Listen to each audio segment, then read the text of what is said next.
Hey guys, it's Ryan here with HobbiesofaMan. Once again, today we're going to be doing another comic book issue review. We're going to be looking at Dark Knights of Steel Allwinter number 2 by J. Kristoff and Tirso. And it also has a secondary story in the back by Tom Taylor and Riccardo Federici, right? And Arif Brianto and Wes Abbott, right? So it's a pretty good issue. I really liked it. I thought it was great. I'm actually really enjoying this Dark Knights of Steel Allwinter. Actually, I think I'm enjoying it more than I did the original series, actually. So the original series was good, but it lost a lot of momentum when the series wasn't coming out, on time every month. So there was times when it was taking forever to come out, and during those times, it was kind of hard to care about the series because a lot of times that happened was in the kind of middle slump of the story, and it was hard to really find myself all that interested in it, over time. But this is a much more concentrated story. It only really follows one or two characters, and it's moving at a clip that's really enjoyable. I think that J. Kristoff is doing a great job here. I know they write novels. I've never read any of them because my understanding of it was that they were like YA kind of adult novels, and at the time that they were coming out and they were popular on booktube, I was not really interested in them. I was not interested in that, demographic. And I'm still not, so I've never read anything by him, but this comic book is pretty good, so I might end up having to check out more of his stuff afterwards, right?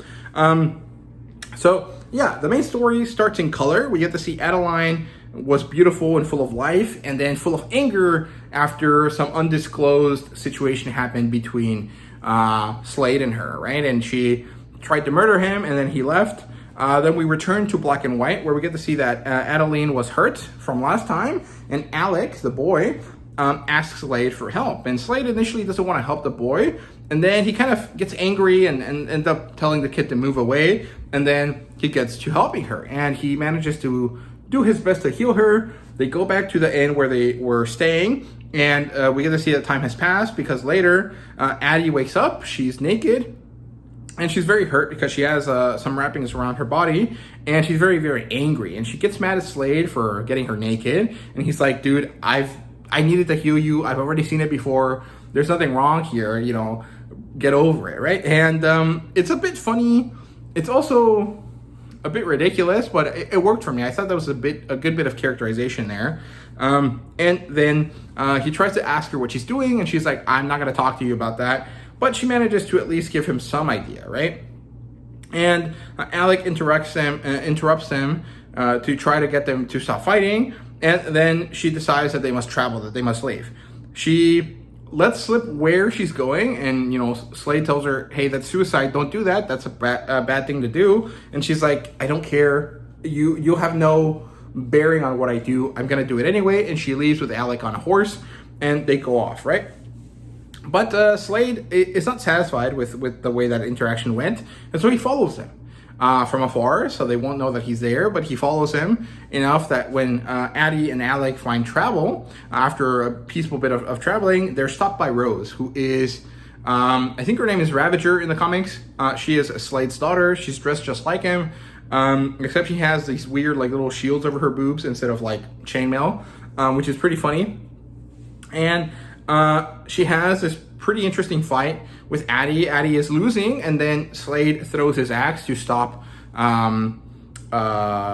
Rose from attacking her mother, I think, or maybe her stepmom.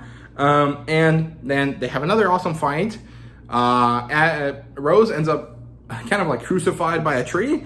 And then Slade and Addie are talking. They're trying to get up and get ready to go, when suddenly Rose removes herself from the tree and shoves a giant tree trunk through Slade's chest and into Addie's. And so she dies after that, but Slade is now very hurt. Addie is on the ground, and Alec reacts very negatively, and he explodes his powers across the land, and he forces Rose out, and it seems like she dies because of what he did, which is use this repelling force to push her away, right? And it looks like everyone except Alec is dead, and that's where this ends. And it's actually very bitter. It's a very sad ending to this issue, but there's more story coming along, and I'm very excited to read what's next, right? So yeah, I want to know who this kid is because he doesn't ring a bell. I don't know what character he's based on. And I'm very excited to see where it goes, right? He might be new, right? But he probably isn't, but I'm interested. The backup story is Heir to the Sea Volume 2 or Issue 2. And we're back at Laguin City. Again, I think that's a reference to the author of Earthsea, but I'm not sure. And we get to see two oceanic armies fighting each other. One of them looks like goblins, but they have blue skin, and the other ones look like goblins, but they have normal human-looking skin, and they're fighting each other. And then the human army arrives, but they stay away. They're looking, and they tell John Kent that they want to attack, and John is like, no, we don't know who is bad and who is good. We might have a potential ally here from one of those armies. We need to wait. We need to figure out what is going on and pick a side later. But as this is happening, a new guy shows up, and he's a water weaver, so he has water powers the same way that, what's her name? The character that Amber Heard played, Aquaman's wife, Mira, I think. And he throws water at them. He looks like Namor, actually, which is kind of funny. I don't know who he's supposed to be, but he throws a tsunami at them. They all drown, and they all get pushed away from this area. They get pushed into a tributary, so into like a lake, and a swamp area, kind of. And they all eventually wake up and are disoriented, and they manage to find themselves in each other. And they pull each other out of the water. They see that Wildcat is dead, but I think Martha says, no, he's fine. Just go hide him away so he can heal. Because he has 9 lives, right? So he can come back later. And then Martha finds a baby, and she yells for John, and John finds her, and then together they get this baby out of the water. They think he's dying, but it turns out that he's fine because it's Arthur. And then a woman that looks like Mira, but I think is supposed to be Arthur's mom, shows up. She is dying. She manages to tell them something, and then apologize because she gave Manta an opportunity to attack the earth, or to attack the land, right? And that's where she dies, and that's where the story ends. And again, I'm really, really enjoying this. I think it's a really cool way to continue this Elseworld universe. I'm really, really liking it. I think that the prequel story for Heir to the Sea is cool. I really like Allwinter, though. I think it's really, really fun. It's very phenomenal.